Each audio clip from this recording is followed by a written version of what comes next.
नमस्ते, सुप्रभात। आज 1 जून, 5 महीने पूरे हो गए। आधा वर्ष 2025 का पूरा होने को है। जून महीना आ पहुंचा। आपके उज्जवल भविष्य की शुभकामना।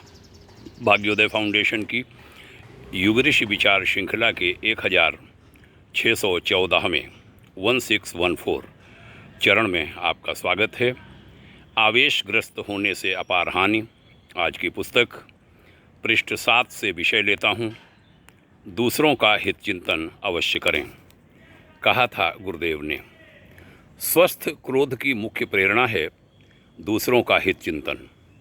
अग्नि में हाथ डालने की संभावना मालूम पड़ने पर माँ बच्चे पर बरस पड़ती है, 2-4 चपत भी लगा देती है। विद्यार्थी के पढ़ने में लापरवाही करने पर अध्यापक डांट डपट देते हैं। इसमें परहित साधन के लिए विचार पूर्वक क्रोध किया गया। यह अनुचित क्रोध नहीं था।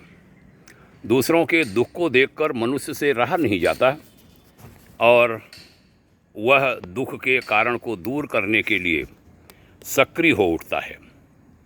वस्तुतः दूसरे के दुख से प्रेरित क्रोध जो उसका दुख से उद्धार कर देता है, एक स्वस्थ क्रोध है।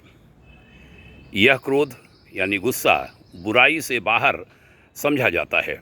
स्मरण रहे, इसमें दुख का संबंध अपनी सीमा से बाहर होता है। शास्त्रकार ने कहा है, क्रोधो वैवस्वतो राजा। क्रोध यमराज है और यमराज का काम है न्याय व्यवस्था को स्थिर रखना, बुराई करने वाले को दंड देना। स्वस्थ क्रोध न्याय बुद्धि पर चलता है। किसी पक्ष के साथ अन्याय हो रहा है तो चेतना संपन्न व्यक्ति उसे देखकर अनदेखा नहीं कर सकता। वह अन्यायी को दंड देकर निर्बल पक्ष के अधिकारों की रक्षा करता है, न्याय का पक्ष करता है।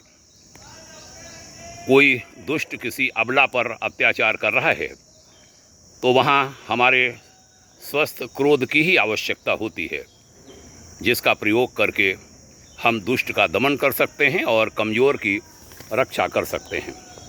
बहनों भाइयों, क्रोध, गुस्से के बारे में, स्वस्थ क्रोध के बारे में बड़ा सुंदर सम्यक मार्गदर्शन, विश्लेषण हिमालय के तपस्वी ऋषि का, ऋषिवर्य का, गुरुवर्य का आपने सुना। साधुवाद।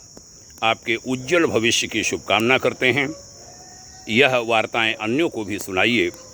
युवा पीढ़ी, किशोर पीढ़ी को अवश्य यह निवेदन भी करता हूँ। ओम शांति।